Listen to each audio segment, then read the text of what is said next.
ਪੁਰਖ ਨਿਰਭਉ ਨਿਰਵੈਰ ਅਕਾਲ ਮੂਰਤ ਅਜੂਨੀ ਸੈਭੰ ਗੁਰ ਪ੍ਰਸਾਦ। ਬਲਹਾਰੀ ਗੁਰ ਆਪਣੇ ਦਿਵਹਾੜੀ ਸਦਵਾਰ। ਜਿਨ ਮਾਨਸ ਤੇ ਦੇਵਤੇ ਕੀਏ ਕਰਤ ਨ ਲਾਗੀ ਵਾਰ।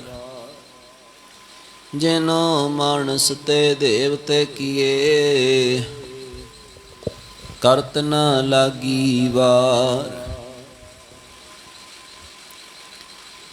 ਪਰਮ ਸਨਮਾਨਯੋਗ ਚਵਰ ਛਤਰ ਤਖਤ ਦੇ ਮਾਲਕ ਸ਼ਬਦ ਗੁਰੂ ਧੰਨ ਧੰਨ ਸ਼੍ਰੀ ਗੁਰੂ ਗ੍ਰੰਥ ਸਾਹਿਬ ਮਹਾਰਾਜ ਜੀ, ਜਿਨ੍ਹਾਂ ਦੀ ਪਾਵਨ ਨਿੱਘੀ ਗੋਦ ਵਿੱਚ ਜੁੜ ਬੈਠੇ ਹਾਂ। ਗੁਰੂ ਸਾਹਿਬ ਜੀ ਨੇ ਕਿਰਪਾ ਕੀਤੀ ਹੈ, ਇਸ ਵਿਭਾਗ ਸਮਾਂ ਬਖਸ਼ਿਸ਼ ਹੋਇਆ ਹੈ। ਅੱਜ ਰੋਜ਼ ਤੋਂ ਸਾਵਣ ਮਹੀਨੇ ਦੀ ਆਰੰਭਤਾ ਹੋਈ ਹੈ। ਪੰਜਵੇਂ ਪਾਤਸ਼ਾਹ ਜੀ ਦੀ ਰਸਨਾ ਤੋਂ ਉਚਾਰਨ ਕੀਤੀ ਬਾਣੀ 12 ਮਾਹਾਂ,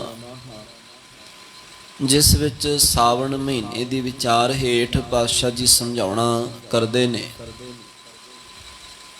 ਉਹ ਵਿਚਾਰ ਜੋ ਕਿ ਸਾਡੇ ਇਸ ਮਹੀਨੇ, ਇਸ ਦਿਨ ਨੂੰ ਹੀ ਨਹੀਂ ਬਲਕਿ ਇਸ ਜੀਵਨ ਨੂੰ ਸਫਲਾ ਕਰਨ ਦੀ ਸਮਰੱਥਾ ਰੱਖਦੀ ਹੈ। ਸੋ ਪਾਤਸ਼ਾਹ ਜੀ ਇਸ ਸਾਵਣ ਮਹੀਨੇ ਦੇ ਅੰਤਰਗਤ ਕੀ ਵਿਚਾਰ ਬਖਸ਼ਿਸ਼ ਕਰ ਰਹੇ ਹਨ।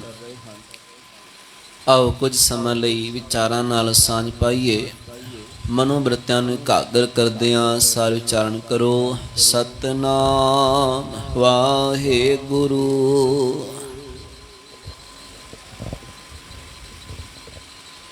ਸਾਵਣ ਸਰਸੀ ਕਾਮਣੀ ਚਰਨ ਕਮਲ ਸਿਉ ਪਿਆਰ।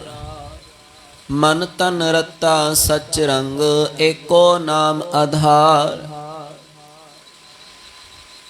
ਗੁਰੂ ਸਾਹਿਬ ਜੀ ਨੇ ਸਮਝਾਉਣਾ ਕੀਤਾ, ਕਹਿੰਦੇ ਵੇਖੋ ਪਹਿਲਾਂ ਤਾਂ ਇਹ ਸਾਵਣ ਦਾ ਜੋ ਮਹੀਨਾ ਹੈ ਨਾ, ਇਹ ਬੜਾ ਰਸ ਭਰਿਆ ਹੈ।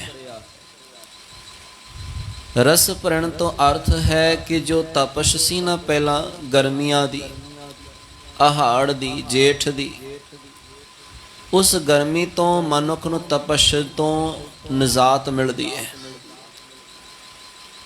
ਗੁਰੂ ਨਾਨਕ ਦੇਵ ਮਹਾਰਾਜ ਜੀ ਨੇ ਵੀ ਬਚਨ ਕੀਤਾ, ਕਹਿੰਦੇ ਆਸਾੜ ਭਲਾ, ਜਿਹੜਾ ਆਸਾੜ ਹੈ ਜੇਠ, ਜਾਂ ਗੁਰੂ ਅਰਜਨ ਦੇਵ ਮਹਾਰਾਜ ਜੀ ਨੇ ਬਚਨ ਕੀਤੇ ਨੇ, ਜੇਠ ਜੁੜੰਦਾ ਲੋੜੀਏ ਜਿਸ ਆਗੇ ਸਭ ਨਿਵਨ। ਪਾਤਸ਼ਾਹ ਜੀ ਗੁਰੂ ਅਰਜਨ ਦੇਵ ਮਹਾਰਾਜ ਜੀ ਨੇ ਵੀ ਸਮਝਾਉਣਾ ਕੀਤਾ ਸੀ, ਆਸਾੜ ਤਪੰਦਾ ਤਿਸ ਲੱਗੇ ਹਰ ਨਾਹਨਾ ਜਿਨ੍ਹਾਂ ਪਾਸ। ਉਹ ਅਸਾੜ ਜੇਠ ਦਾ ਮਹੀਨਾ ਬੜਾ ਤਪਸ਼ ਵਾਲਾ, ਉੱਪਰ ਗਗਨ ਤਪਦਾ ਹੈ, ਸੂਰਜ ਤਪਦਾ ਹੈ, ਜੋ ਬਨਸਪਤੀ ਹੈ ਉਹਦਾ ਰਸ ਸੁੱਕ ਜਾਂਦਾ ਹੈ, ਮਨੁੱਖ ਗਰਮੀ ਤੋਂ ਬੇਹਾਲ ਹੁੰਦਾ ਹੈ। ਪਰ ਜਿਉਂ ਹੀ ਬਰਸਾਤ ਦਾ ਇਹ ਸਮਾਂ, ਜਿਉਂ ਹੀ ਇਹ ਸਾਵਣ ਦਾ ਮਹੀਨਾ ਆਇਆ, ਸਾਵਣ ਦੀ ਝੜੀ ਲੱਗਦੀ ਹੈ, ਮਨੁੱਖ ਨੂੰ ਉਸ ਗਰਮੀ ਤੋਂ ਨਿਜਾਤ ਮਿਲਦੀ ਹੈ। ਜੋ ਬਨਸਪਤੀ ਹੈ ਉਹ ਵੀ ਹਰੀ ਭਰੀ ਹੋ ਜਾਂਦੀ ਹੈ, ਚਾਰੇ ਪਾਸੇ ਫੁੱਲ ਖਿੜੇ ਹੁੰਦੇ ਨੇ। ਉਹਨਾਂ ਰੁੱਖਾਂ ਤੇ ਜਿਨ੍ਹਾਂ ਦੇ ਉੱਤੇ ਰਸ ਤੱਕ ਸੁੱਕ ਗਿਆ ਸੀ, ਟਾਹਣੀਆਂ ਪੱਤੇ ਗਿਰਨ ਲੱਗ ਪਏ ਸਨ, ਸੁੱਕ ਗਏ ਸਨ, ਉਹਨਾਂ ਤੇ ਵੀ ਹਰਿਆਵਲ ਆਉਣ ਲੱਗਦੀ ਹੈ, ਹਰੇ ਭਰੇ ਹੋ ਜਾਂਦੇ। ਤੇ ਗੁਰੂ ਸਾਹਿਬ ਜੀ ਨੇ ਉਸ ਕੁਦਰਤ ਦੇ ਵਿੱਚੋਂ ਉਪਦੇਸ਼ ਦਿੱਤਾ। ਪਾਤਸ਼ਾਹ ਕਹਿਣ ਲੱਗੇ ਸਾਵਣ ਸਰਸੀ, ਸਾਵਣ ਦੇ ਮਹੀਨੇ ਦੇ ਵਿੱਚ ਸਰਸੀ ਦਾ ਅਰਥ ਹੈ ਸੌਰਸੀ, ਰਸ ਸਹਿਤ, ਰਸ ਵਾਲੀ, ਹਰੀ ਭਰੀ ਹਿਰਦਾ ਵਾਲੀ। ਕਾਮਣੀ ਉਹੀ ਜੀਵ ਇਸਤਰੀ ਸਾਵਣ ਦੇ ਮਹੀਨੇ ਦੇ ਵਿੱਚ ਰਸ ਦੇ ਨਾਲ ਭਰੀ ਹੋਈ ਹੈ, ਹਰੇ ਭਰੇ ਹਿਰਦਾ ਵਾਲੀ ਹੈ। ਚਰਨ ਕਮਲ ਸਿਉ ਪਿਆਰ, ਜਿਹਦਾ ਪਿਆਰ ਪਰਮਾਤਮਾ ਪਤੀ ਦੇ ਚਰਨ ਕਮਲਾਂ ਨਾਲ ਜੁੜ ਗਿਆ ਹੈ, ਜਿਸ ਦੀ ਪ੍ਰੀਤ ਉਸ ਪਿਆਰੇ ਪਰਮਾਤਮਾ ਦੇ ਚਰਨਾਂ ਕਮਲਾਂ ਦੇ ਨਾਲ ਬਣ ਗਈ ਹੈ। ਮਨ ਤਨ ਰਤਾ ਸਚ ਰੰਗ, ਉਹਦੇ ਮਨ ਅਤੇ ਤਨ ਨੂੰ ਪਰਮਾਤਮਾ ਦੇ ਨਾਮ ਦਾ ਰੰਗ ਲੱਗ ਗਿਆ ਹੈ।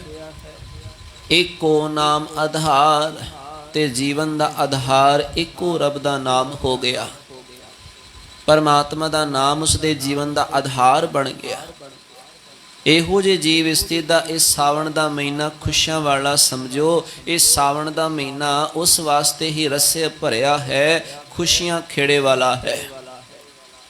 ਕਿਉਂਕਿ ਸਾਵਣ ਦੇ ਇਸ ਮਹੀਨੇ 'ਚ ਦੇਖੋ ਥਾਂ ਥਾਂ ਤੇ ਮੇਲੇ ਲੱਗਦੇ ਨੇ, ਥਾਂ ਥਾਂ ਤੇ ਮੇਲੇ ਲੱਗਦੇ ਨੇ।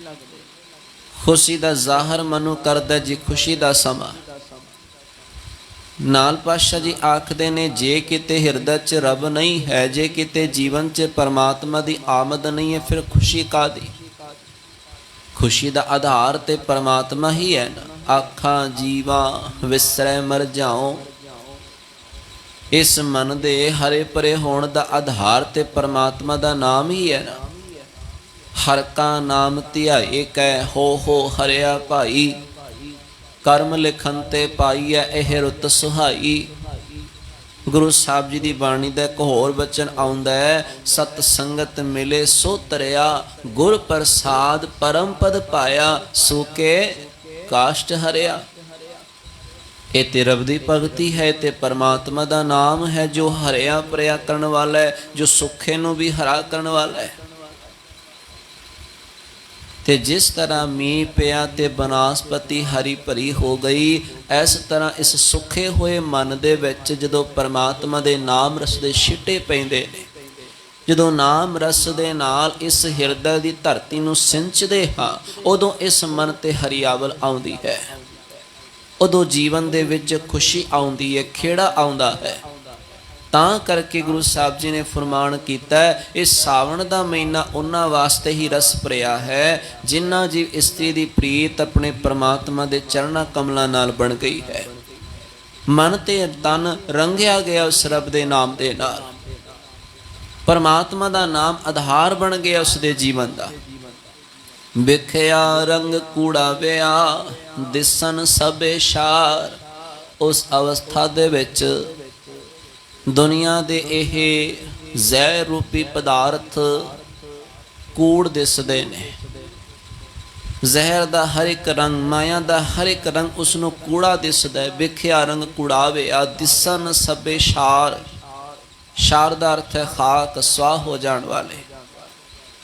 ਉਹਨੂੰ ਮਾਇਆ ਦਾ ਹਰ ਇੱਕ ਰੰਗ ਕੂੜਾ ਦਿਸਦਾ ਹੈ ਤੇ ਸਵਾਹ ਹੋਣ ਵਾਲਾ ਦਿਸਦਾ ਹੈ, ਖਾਕ ਹੋਣ ਵਾਲਾ ਦਿਸਦਾ ਹੈ। ਭਾਵ ਕਹਿਣ ਦਾ ਅਸਲੀਅਤ ਤੋਂ ਉਸ ਜੀਵ ਇਸ ਦੀ ਜਾਣੂ ਹੋ ਜਾਂਦੀ ਹੈ। ਦੁਨੀਆ ਦਾ ਕੋਈ ਪਦਾਰਥ ਹੋਵੇ ਉਹ ਖਾਕ ਹੋਣ ਵਾਲਾ ਹੈ। ਦੁਨੀਆ ਮੁਕਾਮੇ ਫਾਨੀ, ਤਹਕੀਕ ਦਿਲਦਾਨੀ। ਪਦਾਰਥ ਤੇ ਕੀ ਇਹ ਦੁਨੀਆ ਖਾਕ ਹੋਣ ਵਾਲੀ ਹੈ, ਬਾਣੀ ਦਾ ਬਚਨ ਹੈ। ਪਰ ਜਿਸ ਵੇਲੇ ਪਰਮਾਤਮਾ ਦਾ ਨਾਮ ਆਧਾਰ ਬਣਦਾ, ਉਦੋਂ ਇਹ ਛਾਰ ਦਿਸਦੇ ਨੇ, ਉਦੋਂ ਇਹ ਪਦਾਰਥਾਂ ਦੀ ਅਸਲੀਅਤ ਮਨੁੱਖ ਦੇ ਸਾਹਮਣੇ ਆਉਂਦੀ ਹੈ। ਨਹੀਂ ਤੇ ਸਾਰਾ ਜੀਵਨ ਲੰਘ ਜਾਂਦਾ ਇਹਦੀ ਅਸਲੀਅਤ ਨੂੰ ਜਾਣ ਲੱਗਿਆ, ਮਨੁੱਖ ਨੂੰ ਪਛਾਣ ਹੀ ਨਹੀਂ ਪੈਂਦੀ। ਇਹ ਜਗ ਐਸਾ ਸੁਪਨੇ ਜੈਸਾ, ਇਹ ਜਗ ਸੁਪਨ ਸਮਾਨੰ। ਕਿੱਥੇ ਅਹਿਸਾਸ ਹੁੰਦਾ ਹੈ? ਅਹਿਸਾਸ ਹੀ ਨਹੀਂ ਹੁੰਦਾ ਸੀ ਸੁਪਨੇ ਵਿੱਚ, ਅਹਿਸਾਸ ਹੀ ਨਹੀਂ ਹੁੰਦਾ ਕੂੜ ਪਦਾਰਥਾਂ ਦਾ ਇਹ ਢੇਰ ਹੈ, ਅਹਿਸਾਸ ਹੀ ਨਹੀਂ ਹੁੰਦਾ ਜੀਵ ਸੰਸਾਰ ਤੇ ਪਦਾਰਥ ਬਿਨਸਨਹਾਰ ਹੈ। ਉਸ ਰੱਬ ਦੇ ਨਾਲ ਅਸੀਂ ਪ੍ਰੀਤ ਲਾਈਏ। ਇਹ ਤੇ ਜਦੋਂ ਰੱਬ ਦੇ ਨਾਲ ਪਿਆਰ ਬਣਦਾ ਹੈ, ਚਰਨ ਕਮਲਾਂ ਦੇ ਨਾਲ ਪ੍ਰੀਤ ਬਣਦੀ ਹੈ, ਉਦੋਂ ਇਹ ਅਸਲੀਅਤ ਸਾਹਮਣੇ ਆਉਂਦੀ ਹੈ।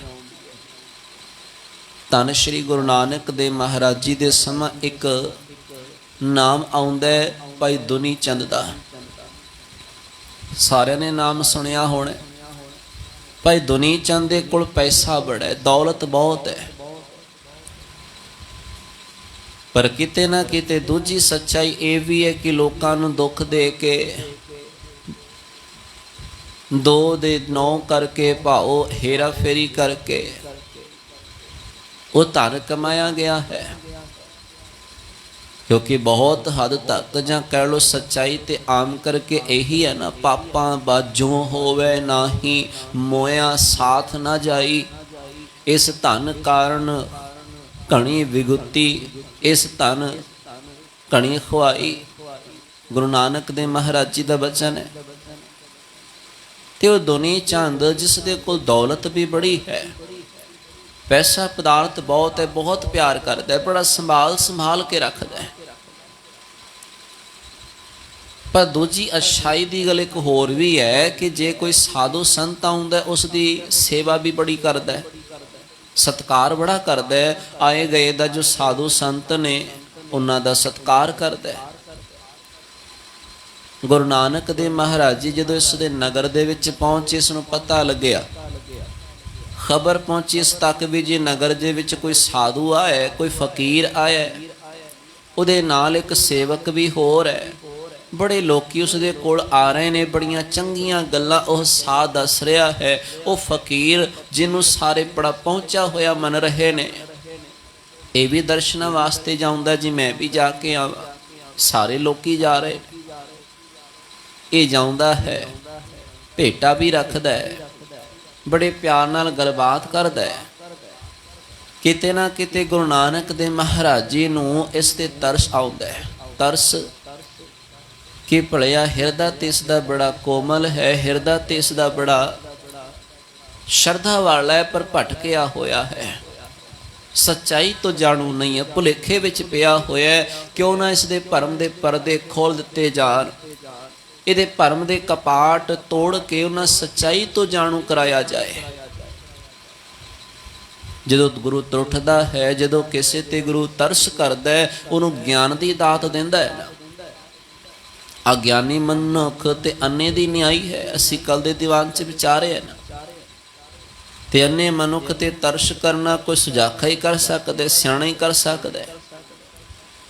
ਗੁਰੂ ਸਾਹਿਬ ਜੀ ਨੇ ਇੱਕ ਜੁਗਤੀ ਵਰਤੀ, ਆਪਣੇ ਬੁਝੇ ਚੋਂ ਇੱਕ ਸੂਈ ਕੱਢ ਕੇ ਦੁਨੀ ਚੰਦ ਨੂੰ ਦਿੱਤੀ। ਕਹਿੰਦੇ ਦੁਨੀ ਚੰਦ ਤੂੰ ਬੜਾ ਸਿਆਣਾ ਲੱਗਿਆ ਸਾਨੂੰ ਪਿੰਡ ਦੇ ਵਿੱਚੋਂ, ਤੇਰਾ ਵਿਵਹਾਰ ਸਾਨੂੰ ਬੜਾ ਪਸੰਦ ਆਇਆ, ਬੜਾ ਮਿੱਠਾ ਬੋਲਦਾ, ਬੜੀ ਸੇਵਾ ਕਰਦਾ ਤੇ ਬੜਾ ਵਿਸ਼ਵਾਸ ਪਾਤਰ। ਅਸਾਂ ਤੈਨੂੰ ਜਾਣ ਕੇ ਇਹ ਅਮਾਨਤ ਤੈਨੂੰ ਸੌਂਪ ਰਹੇ ਹਾਂ, ਵਿਸ਼ਵਾਸ ਪਾਤਰ ਜਾਣ ਕੇ ਆਪਣੀ ਇੱਕ ਅਮਾਨਤ ਤੈਨੂੰ ਸੌਂਪ ਰਹੇ ਹਾਂ। ਅਸੀਂ ਦੋ ਦੁਆਡੇ ਜਾਣਾ ਹੁੰਦਾ, ਕਿਤੇ ਸਾਂਭ ਕੇ ਰੱਖਾਂਗੇ, ਕਿਤੇ ਗੁਆਚ ਨਾ ਜਾਏ। ਤੁਸਾਂ ਭਾਈ ਗ੍ਰਸਤੀਓ ਇੱਥੇ ਹੀ ਰਹਿਣਾ, ਸਵੇਰ ਸ਼ਾਮ ਕਰਤਕਾਰ ਕਰਨੀ, ਵਾਪਸ ਤੇ ਮੁੜ ਕੇ ਘਰ ਨੂੰ ਹੀ ਆਉਣਾ, ਸਾਡਾ ਕਿਹੜਾ ਕੋਈ ਟਿਕਾਣਾ ਹੈ। ਐ ਲੈ ਭਾਈ ਇਹ ਸੂਈ ਹੈ, ਅਮਾਨਤ ਦੇ ਤੌਰ ਤੇ ਤੂੰ ਸਾਡੀ ਇਹ ਅਮਾਨਤ ਆਪਣੇ ਕੋਲ ਰੱਖ ਲੈ, ਜਦੋਂ ਵਾਪਸ ਕਦੇ ਪਰਤਾਂਗੇ ਤੈਤੋਂ ਲੈ ਲਵਾਂਗੇ, ਤੈਤੋਂ ਲੈ ਲਵਾਂਗੇ। ਤੇ ਜੇ ਕਿਤੇ ਮਿਲਾਪ ਨਾ ਹੋ ਸਕਿਆ, ਜੇ ਨਾ ਕਿਤੇ ਆ ਹੋਇਆ ਤੇ ਕੋਈ ਨਹੀਂ ਭਾਈ, ਰੱਬ ਦੀ ਦਰਗਾਹ 'ਚ ਤੇ ਸਾਰਿਆਂ ਨੇ ਜਾਣਾ ਹੀ ਹੁੰਦਾ, ਰੱਬ ਦੇ ਦੇਸ਼ ਤੇ ਸਾਰਿਆਂ ਨੇ ਜਾਣਾ ਹੀ ਹੁੰਦਾ, ਉੱਥੇ ਲੈ ਲਵਾਂਗੇ। ਮੁਸਕਰਾ ਕੇ ਗੱਲ ਕਹਿ ਦਿੱਤੀ। ਹੁਣ ਦੁਨੀ ਚੰਦ ਬੜਾ ਖੁਸ਼ ਹੋਇਆ ਹੈ। ਖੁਸ਼ ਕਿਸ ਗੱਲੋਂ? ਇਸ ਗੱਲੋਂ ਕਿ ਇੱਕ ਫਕੀਰ ਨੇ ਮੇਰੇ ਤੇ ਵਿਸ਼ਵਾਸ ਜਤਾਇਆ ਹੈ। ਆਮ ਬੰਦਾ ਕਿਸੇ ਤੇ ਵਿਸ਼ਵਾਸ ਕਰਕੇ ਕੋਈ ਗੱਲ ਕਹੇ, ਇੱਕ ਸਮਾਨ ਜੀ ਗੱਲ ਹੈ, ਸਮਾਨ ਜੀ ਗੱਲ ਹੈ, ਸਧਾਰਨ ਜੀ ਗੱਲ ਹੈ। ਕੋਈ ਵੱਡਾ ਫਕੀਰ, ਕੋਈ ਵੱਡਾ ਸਾਧ ਕਹੇ ਮੈਨੂੰ ਤੇਰੇ ਤੇ ਵਿਸ਼ਵਾਸ ਹੈ, ਵਿਸ਼ਵਾਸ ਜਤਾ ਕੇ ਕੋਈ ਗੱਲ ਕਹੇ, ਵਿਸ਼ਵਾਸ ਜਤਾ ਕੇ ਕੋਈ ਅਮਾਨਤ ਸੌਂਪੇ, ਕਿੱਡੀ ਵੱਡੀ ਗੱਲ ਹੈ।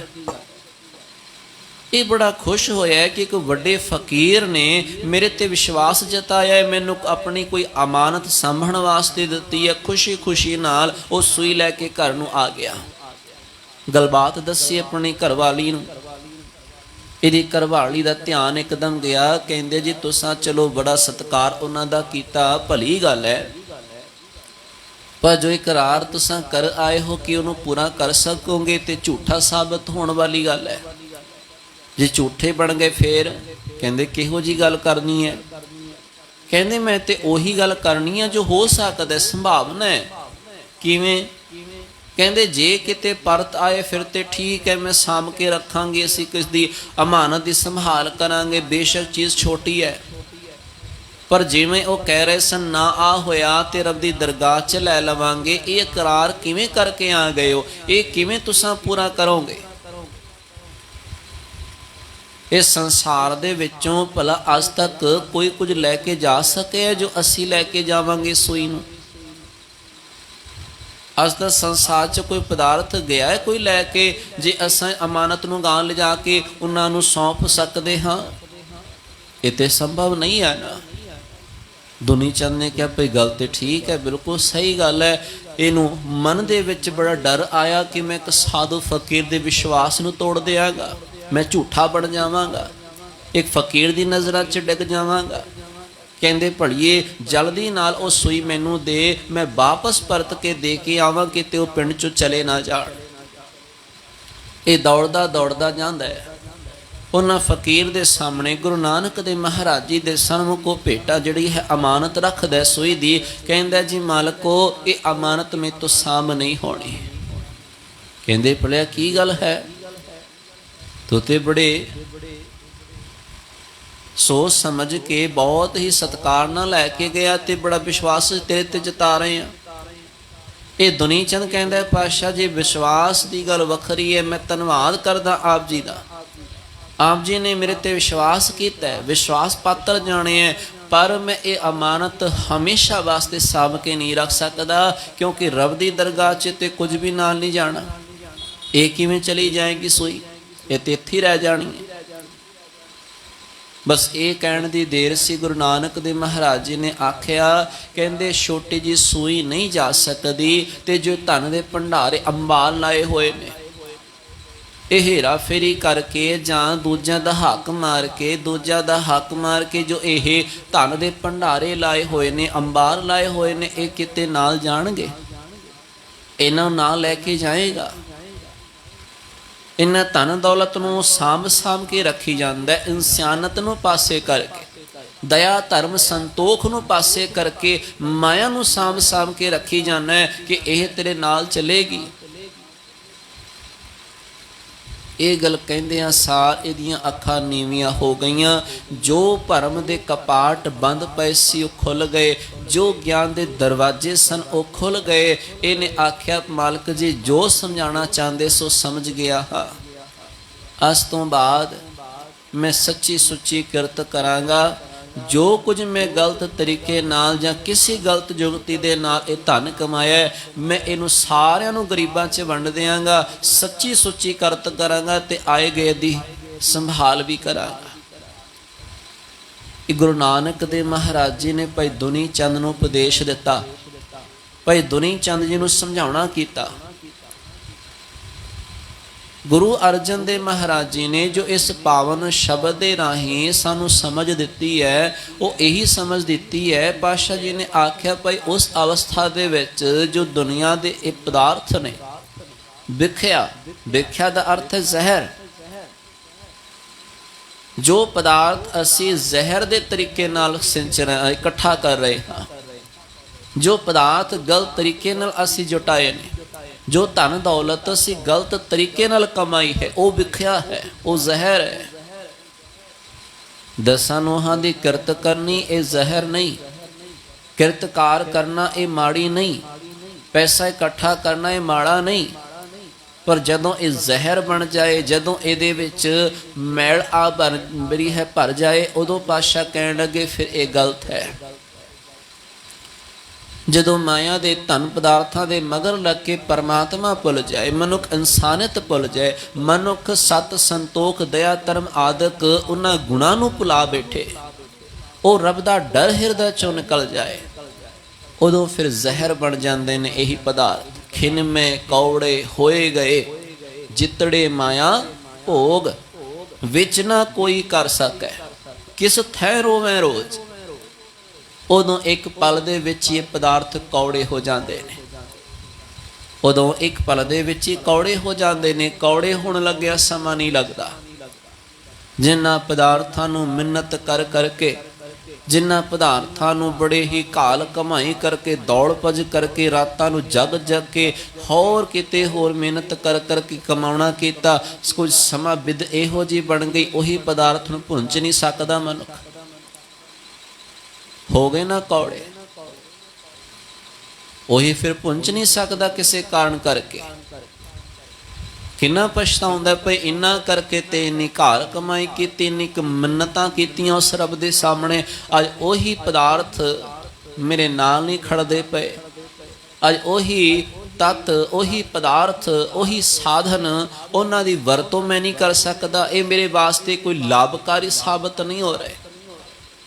ਉਦੋਂ ਲੱਗਦਾ ਕਿ ਨਾ ਹਰ ਭਜਿਓ ਨਾ ਗੁਰਜਨ ਸੇਵਿਓ, ਨ ਉਪਜਿਓ ਕਛ ਗਿਆਨਾ, ਘਟ ਹੀ ਮਾਹਿ ਨਿਰੰਜਨ ਤੇਰੇ, ਤੈ ਖੋਜਤ ਉਦਿਆਨਾ।